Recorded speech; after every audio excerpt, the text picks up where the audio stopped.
그림과 같이 이웃한 두 교차로 사이의 거리가 모두 1인 바둑판 모양의 도로망이 있어요. 오른쪽 그림에 바둑판 모양의 길이 있죠. 로봇이 한 번 움직일 때마다 길을 따라서 한 칸씩 움직인대요. 1만큼 움직인대요. 로봇은 길을 따라 어느 방향으로도 움직일 수 있지만, 그러니까 상하 좌우 다 움직일 수 있지만 한 번 통과한 지점을 다시 지나지는 않습니다. 이 로봇이 5에서 출발해서 4번 움직일 때 가능한 모든 경로의 수를 구해보래요. 단 출발점과 도착점은 일치하지 않는데요. 그래요. 그러면 이걸 한번 봅시다. 조금만 줄이고, 자, 이 그림에서 봅시다. 지금 로봇이 이 원점 5라는 점에서 출발을 하고 있어요. 네, 어떻게 출발하냐면, 자, 이제 처음 4번 움직이는데, 자, 4번 움직일 때 움직일 수 있는 방법은, 처음에 움직일 수 있는 방법은 위로, 왼쪽으로, 아래쪽으로, 오른쪽으로 이렇게 4가지 방법이 있어요. 그 다음 두 번째 움직일 수 있는 방법은, 만약에 위로 움직였다고 생각을 하면요, 처음에 위로 움직였으면 거기서 위로 혹은 오른쪽으로, 왼쪽으로 움직일 수 있어요. 이렇게 3가지밖에 없어요. 그리고 오른쪽으로 갔을 때도 위로, 오른쪽으로, 왼쪽으로 3가지밖에 없어요. 왜냐면 이미 지난 점을 또 지날 수 없기 때문에 다시 거꾸로 가는 거는 안 된다고. 모든 점에서 다 마찬가지네요. 이런 식으로 또 여기서도 위로, 왼쪽으로, 오른쪽으로. 그래서 처음에 선택할 수 있는 경우의 수는 4가지가 있었는데, 원점에서 출발할 때는 선택지가 4가지가 있었는데, 그 한번 출발하고 나면 그 다음 선택지는 3가지밖에 없네요. 그죠? 그런 다음에 다시 2번 움직이고 난 다음에 만약에 이 지점에 왔다고 하면 여기서 움직일 수 있는 방법은 위로, 오른쪽으로, 왼쪽으로 3가지. 만약에 여기로 왔다고 치면, 그러니까 이런 식으로 와서, 그러면 여기서도 위로, 오른쪽으로, 왼쪽으로. 응? 지금 도로 지우자, 이제 헷갈리니까. 자, 위로 간 경우에 대해서만 생각을 해보면, 만약에 위로 가서 오른쪽으로 갔으면 여기서는 다시 위로, 오른쪽으로, 아래로 이렇게 또 3가지가 있어요. 그래서 2번 움직이고 난 다음에 또 갈 길을 선택을 하는 방법의 수가 또 3가지가 되는 걸 알 수 있네요. 자, 그런 다음에 또 다시, 자, 만약에 처음에 위로 갔다가 또 위로 갔다가 또 위로 갔어, 이렇게 3번 가서 여기까지 왔다고 하셨을 때 거기서 선택지도 또 역시 3가지예요. 뭐 만약에 위로 갔다 오른쪽으로 갔다 오른쪽으로 갔다고 해도 그때 선택지도 위쪽, 오른쪽, 아래쪽 3가지죠. 그래서 4번째의 경로를 선택하는 방법도 3가지가 되네요.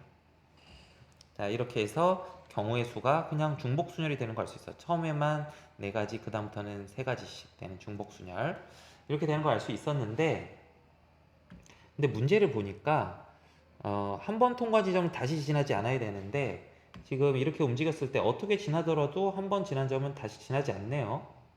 그죠? 뭐 한 번 이런 식으로 움직이게 되면, 이렇게 4번 움직였을 때 다시 돌아올 수는 없죠. 그런데 지금 한 번 통과 지점을 다시 지나는 특별한 경우가 딱 한 경우가 있어요.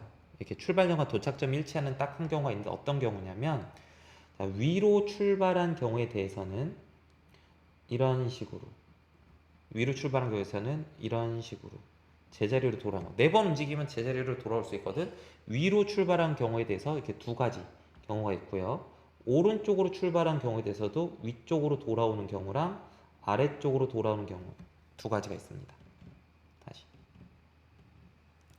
여기 확대를 한번 해서 또 봅시다. 이런 식으로 또 왼쪽으로 출발한 경우에 대해서도 위로 이렇게 돌아오는 경우랑 아래로 돌아오는 경우가 있어요. 그 다음 아래쪽으로 출발한 경우에 대해서도 이렇게 돌아오는 경우랑 이런 식으로 돌아오는 경우가 있겠죠. 그래서 다시 제자리로 돌아온 경우가 몇 가지가 있는 걸 알 수 있냐면, 4가지, 아니, 그 위아래, 왼쪽, 아래, 오른쪽 4가지 출발의 각 경우에 대해서 2가지씩 총 8가지가 제자리로 돌아오는 경우가 수가 되겠습니다. 그래서 이 경우는 제외해 주면 되겠습니다. 자, 그래서 이 문제의 정답은 이렇게 돼요. 정답은 4 곱하기 3 곱하기 3 곱하기 3.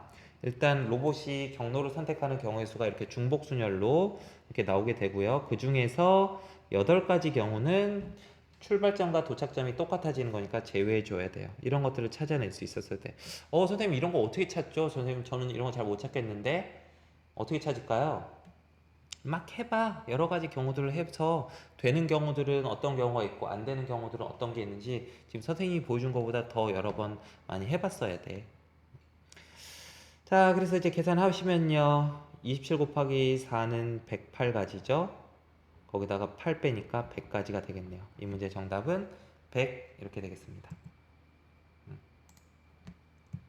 100. 자, 키포인트를 정리를 해봅시다. 키포인트. 일단 경로 찾기 문제였는데요. 직접 해보면서 이 경로 찾기가 경로를 만드는 수가 중복순열이었음을 파악을 하셨으면 돼요. 이거 경로수 문제가 이번에는 중복순열이었어. 로봇이 계속 매번 움직일 때마다 선택할 수 있는 방법의 수가 처음에만 4가지, 그 다음부터는 계속 3가지씩의 선택지가 있었어. 그래서 중복순열로 경로 찾기가 되고요. 그 다음에 아닌 경우를 제외해 주는 것까지 생각을 했어야 돼. 문제에서 이 문제 보면 마지막 괄호 안에 있는 이 내용이 있었단 말이야. 출발과 도착이 똑같으면 안 된다고. 그래서 그 경우가 아닌 경우니까 그런 경우를 찾아서 제외하면 되는데 이게 그 각 처음에 출발한 4가지 방향에 대해서 2가지씩 있는 거를 생각을 할 수가 있었단 말이지. 그래서 정답은 이제 108 빼기 8 이런 식으로 구해진 거죠.